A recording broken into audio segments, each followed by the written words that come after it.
Shtetet Bashkuara të Amerikës kanë vendosur që të pezullojnë vizat me disa vende të ndryshme të botës, përfshirë këtu Kosovën, Shqipërinë, Maqedoninë e Veriut dhe disa vende të tjera. Për të folur mbi këtë vendim, kam të ftuar në një lidhje direkte gazetarin e njohur nga Kosova, zotin Faton Mehmeti. Zoti Mehmeti, faleminderit shumë për intervistën. Faleminderit juve, kënaqësia ime. Zoti Mehmeti, si u prit ky vendim nga Kosova, ku Shtetet Bashkuara të Amerikës anulluan vendimin? Sigurisht ishte i pritshëm një vendim për faktin se zotëri Trump me 4 janar ka publikuar një listë të vendeve të cilat qytetarë të cilat përfitojnë një shumë të madhe të si thua nga Shtetet e Bashkuara të Amerikës gjatë qëndrimit atje përfitojnë si thua ndihma sociale. Në këtë kuptim ishte edhe Kosova dhe Shqipëria dhe 73 vende tjera, gjithsesi janë 75 vende të cilat qytetarë të cilat një pjesë e madhe nuk punojnë në Shtetet e Bashkuara të Amerikës, mirë po përfitojnë ndihma sociale. 41% sipas raportit të zotit Trump, pra janë 41%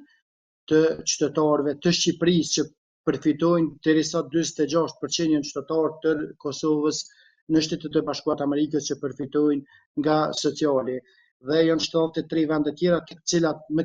për shkak kësaj pra janë pezulluar për shkak se zotëri Trump sipas tij pra Shtetet e Bashkuara të Amerikës nuk kanë aq paratë të mjaftueshme me bollëk për t'u dhënë njerëzve të cilët vinë dhe qëndrojnë në Shtetet e Bashkuara të Amerikës dhe nuk punojnë. Kështu që ky vendim ishte i pritshëm, mirë po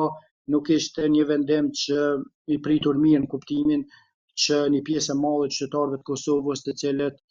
kanë të afërm në Amerikë, në Shtetet e Bashkuara të Amerikës, tashmë nuk mund të përfitojnë për shkak se është ndaluar edhe ribashkimi me familjarë sipas vendimit të zotit Trump për një kohë të pacaktuar. Nga ky vendim përfitojnë vetëm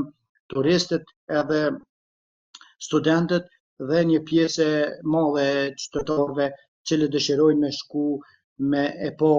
kampionatin pra botror, një pjesë e madhe të tifozëve të tjerët është ndaluar për një kohë të pacaktuar, mirë po një përditësim fundi që e dha ambasada amerikane këtu në Kosovë tha që terminet pra nuk janë të ndaluara, pra intervistat e qytetarëve të cilët dëshirojnë të marrin leje dhe për bashkim familjar apo për arsye tjera në Shtetet e Bashkuara të Amerikës,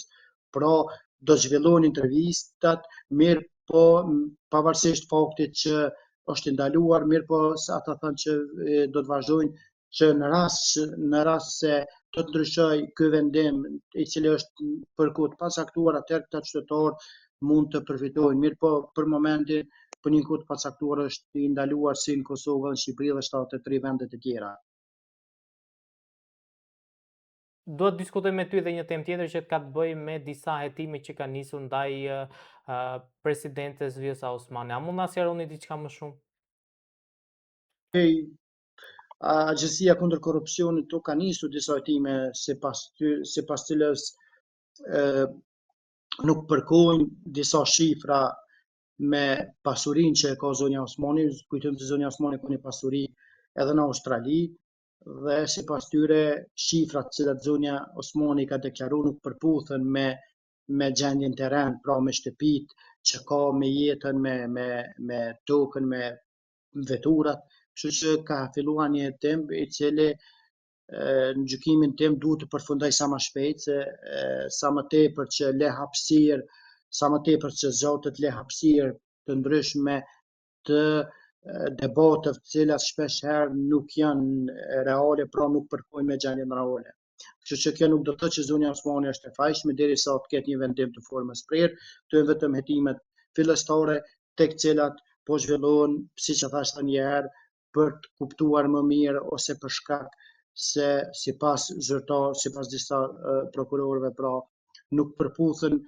gjendja në terren me shifrat që i ka deklaruar zonja Osmani në deklarimet që bën çdo vit të zyrtarëve të publik pra për shumat që përfitojnë për jetën e tyre që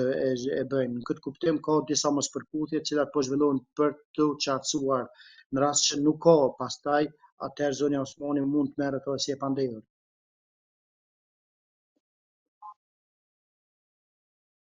Fatona, mund të ketë prapavi politike nisja e hetimit ndaj presidentës Osmani?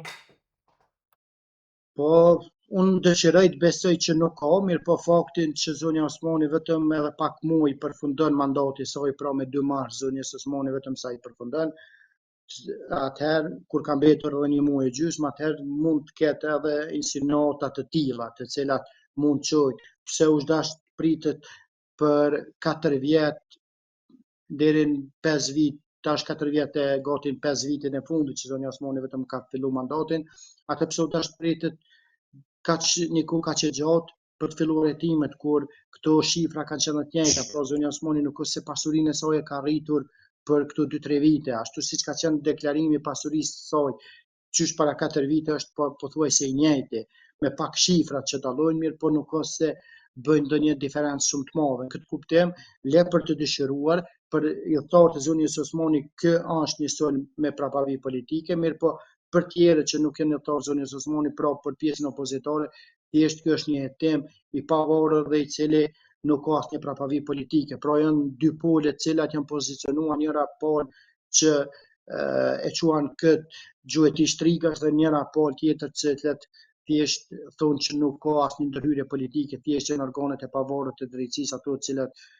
tashti e kanë parë të arsyeshme për të nisur këto hetime. Mirë po mbetet për të parë, unë si një qytetar i këtij vendi, mirë po si një gazetar dëshiroj tash të besoj që nuk ka ndonjë prapavi politike për shkak se drejtësia duhet me qenë e pavarur dhe duhet ta kryej punën e saj me nder dhe të gjithë qytetarët pavarësisht nga pozicioni që mbojnë duhet të jenë të nënshtruar dhe duhet të jenë të njëjtë para ligjit. Kështu që dua të besoj që nuk ka, mirë po ka insinuata që ka si thua edhe prapavi politike për faktin që zonja Osmani vetëm se e ka shprehur dëshirën e saj të madhe për të qenë një mandat 5 vjeçar në krye të presidencës në Kosovë. Ajo ka theksuar që nëse partitë politike nuk ja bëjnë votat në kuvend, ajo vendi do të shkojë zgjedhje dhe do dalë vetë në fushat për të kërkuar vota. Kështu që kjo është vetëm si një paralajmërim që zonja Osmani vetëm që i bëri opozitës dhe e cila ka mundësi që me njerëz që i ka në prokurori tjetë një lloj kundërvënie në këtë mënyrë zonjës Osmani, në mënyrë që për ta parandaluar atë që në rrugtimin e saj për një mandat tjetër presidencial. Faton, ka pasur disa raportime lidhur me një sherrë të ndodhur në Kosovë mes këngëtarit Butrin Timeri dhe Finemit. Kemi ndonjë informacion se çfarë ka ndodhur? Po, thuhet që pas koncertit që ka kryer Botrinti, ai thotë që është sulmuar nga personi në fjalë dhe me një pjesë të madhe të shokëve të tij dhe thuhet që ka ndodhur një përleshje ashpër aty, pastaj janë organet e drejtësisë të cilat kanë filluar hetimet, mirë po siç dihet në Kosovë kur kemi raste të tilla të cilat nuk përfundojnë me vrasje, atëherë si thua ka merr një kohë shumë gjatë derisa të kryhen hetimet e nevojshme. Pra, në raste të tilla organet e drejtësisë në Kosovë janë shumë të ngadalta dhe merr një kohë jashtëzakonisht gjatë. Unë pres që s'paku 2 vjet të shkojnë derisa të mbaron gjithë ky proces. Kemi raste të tilla që kemi pasur edhe rastin edhe Nojzit i cili ishte plagosur këtu në Prishtinë dhe dikun mas 2 vite ka përfunduar si thua ky rast. Kështu që nuk pres unë që të ketë si thua së shpejti të kryhet ky rast në organet e drejtësisë. Të dy palët japin versione të ndryshme, derisa organet e drejtësisë, këtu dhe prokuroria nuk është se kanë qenë shumë të çastme për të dhënë informacione shtesë, vetëm kanë mjaftuar me ato informacione që i kanë dhënë në rrugë zyrtare, për media, duke thënë që ka ndodhur një përleshje mes 2 grupacione, siç kanë thënë ata, edhe që prokuroria po zhvillon hetimet